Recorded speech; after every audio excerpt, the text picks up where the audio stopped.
You're now watching the Danny Mac Podcast on the Bet Rivers Network. Welcome into the Danny Mac Podcast on the Bet Rivers Podcast Network. This is a show I've been wanting to do since we got word late last spring. Steve McMichael was eligible on the Seniors Committee for the Pro Football Hall of Fame. Mongo is going into Canton, and the perfect guest to talk about that is with me right now, and that's his former teammate, beginning in 1982 when McMichael joined the Bears. Dan Hampton, fellow Hall of Famer and still Mongo's friend, joining me. Man, God, what a great day. Hamp, when we get the news, it's just, your heart's just full of joy because this meant so much to Steve.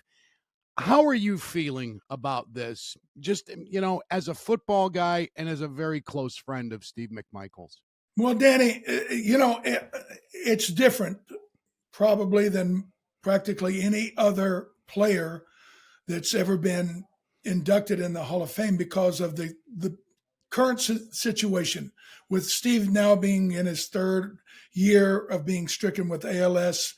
He's lost virtually all movement skills, can't speak, can't eat, can't do anything. And yet he's acutely aware of what essentially has been going on. And for this now to finally happen, when virtually any other sensory, gratification of life has dissipated, now he, in his heart, he can say, holy crap, I'm an NFL Hall of Famer. And it's on like three different levels. Number one, every player that puts on a helmet in ninth grade kind of thinks, who knows, maybe I'll be a Hall of Fame. And the chances are astronomical for that to happen. But then you go through college and you do pretty good. Then you get in the pros and you do pretty good. And you never know. So to have this actually become a fait accompli is amazing. The second part of this is, a lot of people, good, bad, or indifferent, they grudgingly have to acknowledge maybe that 85 team was the greatest defense of all time. And he was such a huge part of it. And it only kind of enforces that great tribute to that team, that defense, by having another Hall of Famer, 3 on the defensive line. It's never happened before in the NFL, 104 years in existence. It's never happened before. And of course, Mike Singletary, who played just a couple of steps behind us. So that only makes that so much more special. But on the third level, again, like I said just a moment ago, there's no big celebratory party or anything. He has been, stripped of all of that. But to know in his heart of heart, in his mind, to know that, yes, all the work, the injury, the toil, the overcoming of all the obstacles, it finally has paid off. And he will be inducted into the NFL Pro Football Hall of Fame. I want to ask you about the time you've spent with Mongo these last couple of years in a second, but the football player, Steve McMichael, took him a little while to earn the affection of Buddy Ryan. He was in his third year here before he actually got into the lineup. What was it that finally clicked for him, and what impressed you most about his long career? Well, we'll get to the longevity part of it, which to me is the most incredible part of it. He played some 200-something games and never missed a start. It's just incomprehensible to go through all of the different knee surgery situations and the swelling and getting your knees drained and shot up and to overcome all of that is incredible. But you spoke of it took a little while for him to get traction with Buddy and to be an actual starter. He always had such great attributes, the devastating power and quickness and technique and all those things that you would expect and want as a defensive lineman. But he had such a zest to play the game. We were violent, and we knew the more violent we were at the line of scrimmage, at the point of attack, the better the defense could be and would be. And he, would relish that. The one thing is, I didn't start playing until I was in 11th grade in high school. And so I never really thought about all that stuff. But Steve, he grew up a football star and went to Texas and was an All-American. He's in the College Football Hall of Fame, all these different accolades. But still, the one part of that equation that was always left undone was he really good enough to be a Pro Football Hall of Famer? And by hook and crook, the old timers, selection verifies the fact that yes, he was so dynamic as a player. And you read some of the testimonials from the players he played against, Randy Cross and all these great players that would say, hey, there was one or two guys every year they'd say, I'm kind of dreading when we line up and play because I know I'm going to get my ass kicked. And Steve was that kind of a player. And so big picture, yes, he deserves it in so many different ways. But again, back to being a part of that defense, a lot of people go, well, he only made 2 Pro Bowls or whatever it was. Well, he was going against me to get Pro Bowl votes, just like I was going against when I was going against Richard Dent. So Buddy Ryan used to tell this great story. There was a game where Richard Dent had a sack and 5 or 6 tackles, and Buddy Ryan, spoke highly of him after the game, saying he was the player of the game. And, I kind of scoffed and I said, well, I had 2 sacks and 10 tackles. What about? He goes, hey, Hamp, shut up. He goes, when you're on a team and a team like this, it's like growing up in a big family. Now, we can't afford to buy everybody a pair of new shoes, every month. But this month, it's Richard's turn. And maybe next month, it'll be your turn. And you kind of understand that in an abstract way, we're competing against each other for accolades, for, notoriety, all those different things. But for him to be able to kind of bank all the stats, all the meaningful, contributions to that defense.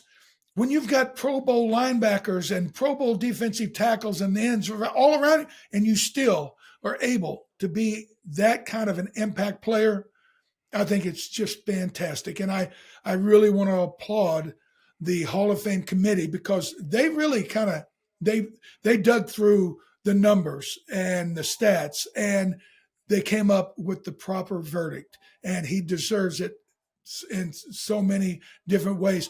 But, I had the chance to play with so many special players, Walter Payton, to see what he meant. He was, he was an incredible teammate, but he was even better player. Well, Steve was the exact same type of a player. Not only was he a dynamic, force on the field, but off the field in how he prepared, how he would, kind of tutor and nurture the younger players and encourage different players when they were going through some tough times. He was beloved by everyone that ever played with him. And I know each and every one of them, just like I, were just thrilled to the moon and back because of this wonderful announcement. Such a character, too. And so many of you guys, in the last 20 years or so, Hamp, when younger producers have said to me, they've asked, what is it about this 85 Bears that keeps so many of you guys, gaga over? You're grown men, and you still talk about them like you're 15 years old. and the Bulls went on and won 6 titles? And my answer is real simple. It's because you guys were part of Chicago more than anything. You belonged to Chicago. You got the NFL's all-time leading rusher showing up to do post games on the local ABC affiliate with Tim Weigel, Walter Payton. You were always on the radio with Chet Kopic. Mongo took his dog down to NBC5 with Gene Greco and said, I got to bring him in, Mark. Otherwise, he just sit at home and lick on himself. Jim McMahon, bigger than life personalities who didn't hide, who were a part of it. And it's like, for those of us who experienced it, I don't think you can let go of something like that. It'll never happen again. But is that how you look at it to a degree? And I don't know how you view it when you're in the moment and you're a part of that contingent that I like to call the Rolling Stones in shoulder pads. But what do you think? I mean, you guys were Chicago's guys. Yeah. You know, and Danny, I hate to say, there was kind of a method in the madness. So early on, 2, 3, 4 years before the Super Bowl, it doesn't just happen overnight. We don't wave a wand and become the greatest team and all that. There's a ramp up. And Steve and I and Mike Hartenstein, we would go and we would have dinner with Ed Obradovich and Dick Butkus and Doug Buffone.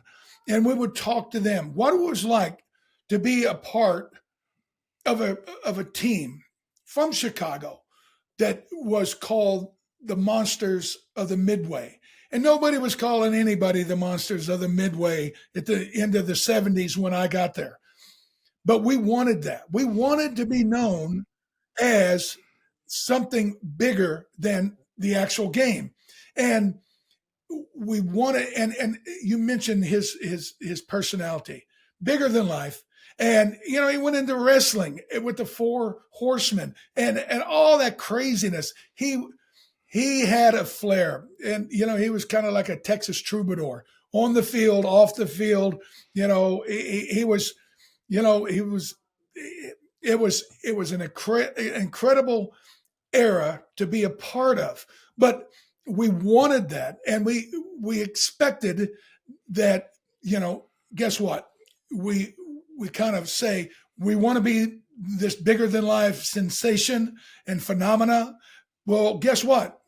If you start getting your ass beat and you start playing poorly, then guess what? Everybody's going to start mocking you and scoffing. And we didn't want that. So it almost like it became a self-fulfilling prophecy in the sense that we would talk the talk. Well, now we got to go out and walk the walk. And Steve was the first one on the bus and ready to ride anytime we needed to do it.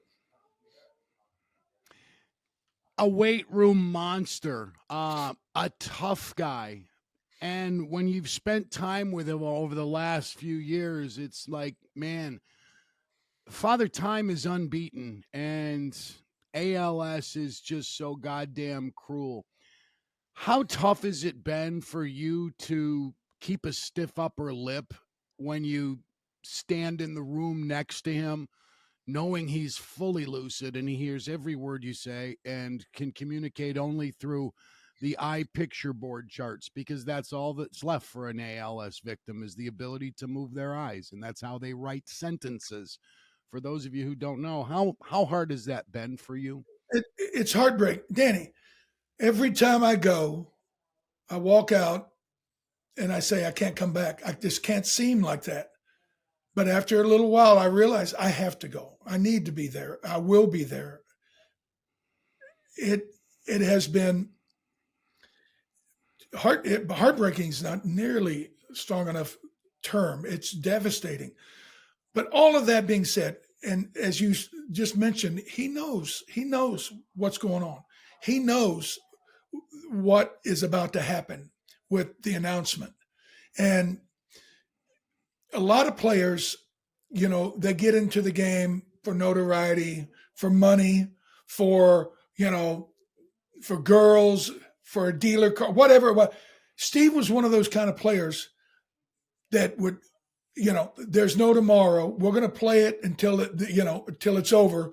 And and it was all about being the best he could be on a week-to-week basis. And that's the part about this that I think is going to kind of hit home when he kind of closes his eyes and realizes that that long, far off land that he never thought maybe he would ever get to, that he is now finally going to be a part of. And, when I go to the Hall of Fame, I always go to Walter's bust and I look at it and think about him and what he would be like today. And in much the same way, Steve, will be a part of that type of a legacy. And I walk around and see the other players and I look and realize that, John Madden used to say that the Hall of Fame is the granddaddy of award banquets. There ain't this is the end of the line. It doesn't get any better than this. And Steve, in the back of his mind, he probably thought maybe it'd never happen. But now finally, yes, in the year 2024, it's going to happen. Yes, it will be in 2024. And what a glorious summer day that is going to be when we get to watch 2.5 Bears get enshrined in Canton, Ohio. I'm Danny Mac, the Danny Mac Podcast, Part 2 with Gary Fencik coming up. I want to remind you, Bet Rivers is offering a second chance bet on your first same-game parlay on the big game. Place a qualifying same-game parlay on the big game, and if your bet loses, you get a bonus bet equal to the amount of your wager. With a same-game parlay bet, you also can earn a square that can be worth as much as $10,000. See the Bet Rivers app for details and bet on the big game at Bet Rivers. One of the hitmen from the old days when the Bears used to knock the snot out of the people they faced on Sunday afternoons. Gary Fencik joining me for this celebratory broadcast today. Thanks for being with me, Gary. Steve McMichael to the Hall of Fame, Devin Hester, a Bear, and Julius Peppers, a half a Bear. Most of us think of him as a Panther. Nice day it's going to be this coming summer when we get to watch that. How did you feel when you got the news about all 3 Bears, or 2.5 Bears in this case? I think as a Bear, you're always very proud. Devin Hester, my gosh, what an accomplishment. He was so exciting. And as a season ticket holder, he made kickoffs and punt returns just so much more exciting. I went to the Super Bowl, and that opening kickoff, you're like, oh my God, unbelievable. Unfortunately, it was the highlight of the game offensively for the Bears. But a great player. I never met Julius, but he clearly, I know he's going in as a Panther, but what a great pro he was. And, I went out last night to Steve's house for the announcement. And, I thought Misty looked great out in Vegas in place of Steve. But he and a lot of my former teammates were there, and really happy for him. Yeah. I want to get to McMichael more in just a second, but, we spent most of the first half of this with Hampton today talking about Mongo. As far as Hester goes, and I talked with Doug Plank the other day, who, similar path to the NFL as yours, not a high draft choice by any stretch, considered by many too small, so you earn your way into the league by busting wedges back when there were wedges in kick return and kick coverage. R3 on the kickoff team. It's not something that any NFL player has ever been on. Think about that. Everybody basically is a star. I don't care what level you're at or where you went to college. So you're the starting offensive player or defensive player, and all of a sudden you're on punt coverage. You're like, what? I don't do that. Can you imagine the challenges of being a guy I'm sorry, Gary, I stepped on you there. I got a little bit of a delay. Yeah, no problem. But, when you're on the kickoff team, you think, you just run down there. Someone is, looping, or, you've got to figure out what the scheme is, because you don't want to get just cold cocked. And it happens. And you've got these guys who are really fast, and all they need is a little sleeve, a little opening, and man, they're gone. So, I was on that punt coverage. It was, one of those things that you don't really aspire to, but hey, the pay's pretty good. And it would have been quite a challenge if you're coming into the league and trying to earn a check in 0-6, and Devin Hester is the guy you need to stop. And, man, teams started just Wow. kicking it away. It's that or run the risk of having him take it in all the way against you. And that really changed the way the Bears offense got to live, starting the series Yeah. at your 40-yard line regularly. Just terrific stuff. Why in the world would they convert a guy like that to wide receiver, which happened well after he'd established himself as arguably the best return man in the game's history? I didn't realize that when he came in, he was actually a defensive back, and they converted him or tried to convert him to a wide receiver. I think you just want to think today with all those little screens, you throw it to him outside, holy smokes, he sees a small little opening and he's gone. So, I understand why you'd want to take advantage of his skill set, which wasn't just speed, it was just vision to be able to see openings as well. But he wasn't an unsuccessful wide receiver, but I think they were just trying to get him on the field and get more touches. Last night's honors ceremony, I tuned in to be inspired and to be happy and to see Misty McMichael. And right out of the chute, we were reminded of where the Bears are. The first award of the evening went to Offensive Rookie of the Year, C.J. Stroud of the Texans, and also nominated the running back and tight end for the Lions, who went to the title game. It's like you can't turn a corner without being slapped in the face and reminded of where the Bears are in the pecking order right now in the division, Gary. Well, I think it's become a bit more complicated, actually. Detroit and Green Bay are young. They're younger than the Bears, who keep saying, oh, yeah, we have a young team. It's like, well, if you have an older team like the Kansas City Chiefs, although they're probably young as well, it doesn't really matter. I think it's having really good players and being in a position, and this is where the Bears are trying to go, where you have everybody kind of accelerating at the same time.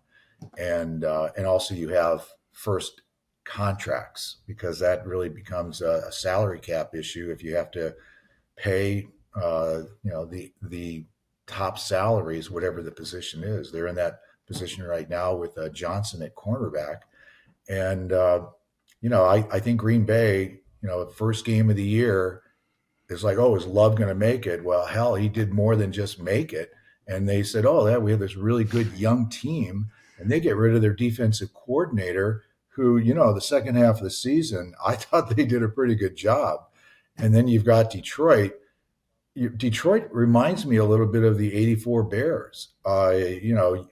You lose that game, and hey, everybody can complain or argue and say, what was the head coach thinking about those fourth down plays? But man, they've got a lot of talent offensively and defensively, and they're really young, with the exception of Goff, who's turned out to be a really, really solid quarterback, which nobody thought really that he would be when they made that trade a couple of years ago. So, I think the Bears, it's going to be a real challenge with those two teams and Minnesota. Minnesota, depending on what they do with their quarterback, they're going to be a pretty good team too. So the division's getting tougher. The Bears have all of these changes on offense and defense with coaches. And you've got the big decision to make about who's going to be quarterbacking this team in 2024. Gary, I've talked to a handful of your ex-teammates this week about Steve McMichael, the dude, and Steve McMichael, the player, and several themes are consistent: durability, weight room animal, character off the field. What did you admire the most about Mongo, whether it's as a player or as a guy? What do you think of and say, man, I'm glad I got to know that dude and play with him? Yeah, I think my thoughts, and I'm sure a lot of my former teammates feel the same way. It's almost like, wow, you look back and maybe look at them from a little different perspective.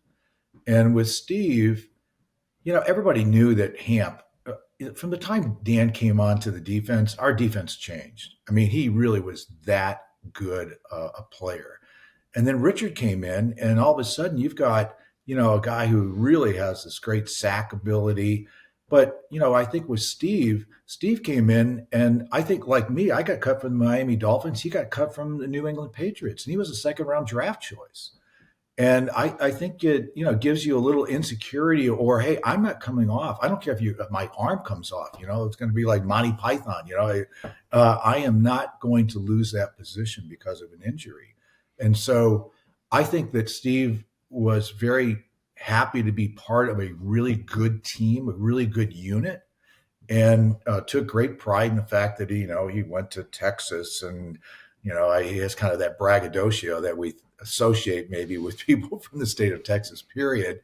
But he was a pro. And I think that that's one thing that even I can't quite appreciate. If I'm with Tom Thayer or listening to Tom on radio with the Bears, he talks about all this stuff going on in the line. I'm like, that's like the plumbing. I mean, did the guy catch the ball or not, Tom? But you know what? But you know what? Every group on the field has to work as a unit. The secondary has to work as a unit. The defensive line has to work as a unit. And I think that, Steve was willing to subjugate his ego in a little bit, just to be one part of that unit, to be prideful of the fact that you are on a really good front four. And for me, being in huddle and being right across from those guys, you're in a crucial period of time, and you're looking around, and I'm going, hey, we need a pass rush. And there's no good defense in the NFL or any other unit if you don't have a good front four, at least in a 4-3 defense. So I, counted on those guys. They were really consistent. I know Steve was in that weight room all the time. He took great pride in the fact that he was always on the field, and off the field, you were your own character. It's so funny, Dan, because back then, you didn't have the internet. So you didn't have all of these manufactured characters and all of that. It was like, hey, you had a couple of newspapers covering you, and you could be who you wanted to be, but it wasn't like you had your own podcast or anything like they do today. So it's a lot different. Yeah, the game has changed, certainly. What was it like to be in that room last night with ex-teammates and Steve? It's had to be bittersweet. Can you paint a picture for our listeners? I think you probably hit it. It was bittersweet. Yes, you're really, really happy that he got in. Happy for his wife, who's, it's been a real tough go for anybody with that type of debilitating disease. A lot of his friends were there. His sister, Kathy, has been up and back from Texas for several years. And so I was really happy for her and her family. For teammates, Suey was there, Ozzie, Jim Osborne. It was great to be able to celebrate another person going into the Hall of Fame. It's not something that I don't think people aspire to be a Hall of Famer. It just, but you feel as you see, players going, I have kind of those stats. And Steve was a little bit hidden in that sense, right? And it was kind of like, back in the 70s and 80s, all these stats weren't collected, right? They didn't even start measuring, I think, sacks until, after I retired. So, all of a sudden it's like, oh, how many times do you touch the quarterback? And that all of a sudden that's a new NFL record. It was like, hey, are we winning? I mean, it wasn't enough average teams, and you watched us. It's to be able to gravitate, to be able to progress, to finally being on a team to actually say that you were the best ever for 1 year was an amazing accomplishment.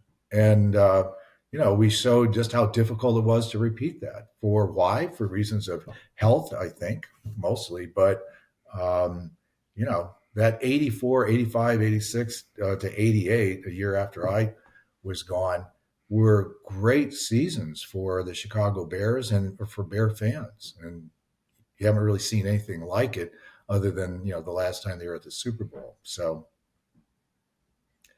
hope springs eternal, though. All right, so let's move. Yes, if the Detroit Lions can get there, we have a chance.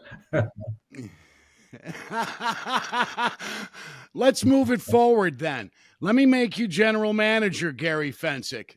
And I'm not asking you what you think they're going to do, Gary. What would you do with the 1-9? Where are you going to get this team better? I think that you need to have a quarterback in this league who can take you to the Super Bowl. It's going to be an interesting contrast on the Super Bowl on Sunday, where you have Mahomes, who's on his way to perhaps being the greatest of all time, and you've got Purdy, how can you not cheer for this guy, the last pick in the draft, and yet he's playing really good football? You can argue all you want about maybe Trent Dilfer was the only quarterback who the team lifted him up to win a Super Bowl. But other than that, you need somebody who is consistently, potentially a Hall of Fame quarterback to get you there. And I think that the Bears are probably finding or assessing that Justin doesn't have the ceiling that they thought he did. And you can blame the offensive line, the wide receivers, the offensive coordinator.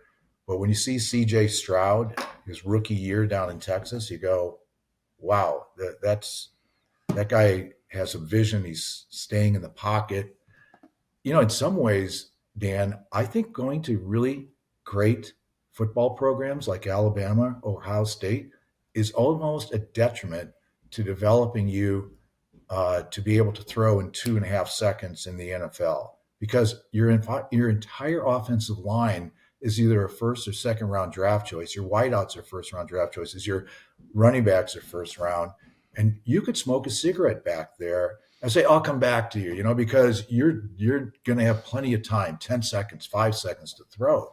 You don't get, you need Jay Cutler going to Vanderbilt, getting the crap beat out of him. He can take a hit. We know that because he's getting hit every single week. And he knows you've got timing issues. So hey, everybody knows, and I think it's really true, that Justin Fields is a wonderful teammate. I mean, everybody likes him. There's no question about that. He works hard. He has great plays that he's made. But there's no consistency in the offense when you have a running quarterback. The wide receivers go, I was open, he didn't see me. The offensive line tackle's trying to push the defensive end out, and all of a sudden your quarterback, who's supposed to be stepping up, is stepping outside, and they get sacked. And it's like, well, that's your fault, not the offensive line. And I remember Steve Young, I listened to him a couple years ago. We were in the same industry, so I would see him once in a while. And I heard him on ESPN say that every time that he scrambled, he knew that Bill Walsh, with his plays, was putting his head in his hands, because either the quarterback didn't make the right read, the line didn't give him the protection, the wide receiver ran the wrong route, but the play didn't work. And I think right now the Bears are trying to decide, we need a player who can make the plays, the disciplined plays that we're looking for, but then has that it factor of being able to do more if the play doesn't work out. And I think that's, really what the Bears are looking for, and they have to make that assessment. And yes, you can rob somebody, you could really get a lot of great draft choices and everything, but I think that what the problem the challenge they have is somebody's got to lead us to that next level. And do we have the quarterback who can do that? And we can't afford, think about it. We're all from Chicago.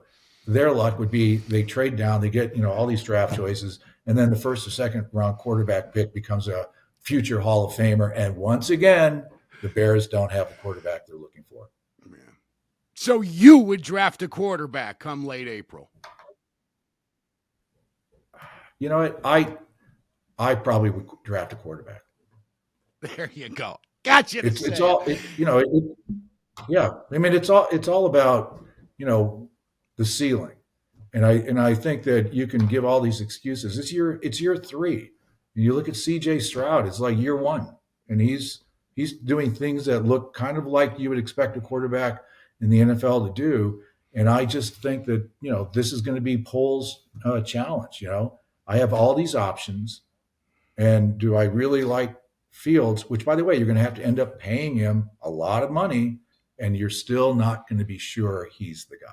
Good luck this weekend wagering on the big game, Super Bowl 58. I will preview it, a special edition of the Danny Mac podcast on Saturday with the veteran voice of the Packers, Wayne Larrivee. We're going to talk about the Niners and the Chiefs.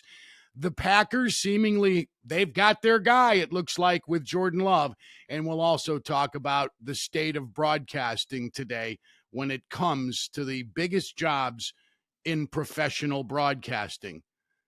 Glad you joined me today. Thank you for doing so. Thanking Dan Hampton, Gary Fencik, my executive producer, Sam Michael, Adam Delavitt, Baby Capone, Randy Merkin, Troy Mocker, and Alex Pastor. Have a good day. Back Saturday with more on the Danny Mac podcast on the Bet Rivers Podcast Network.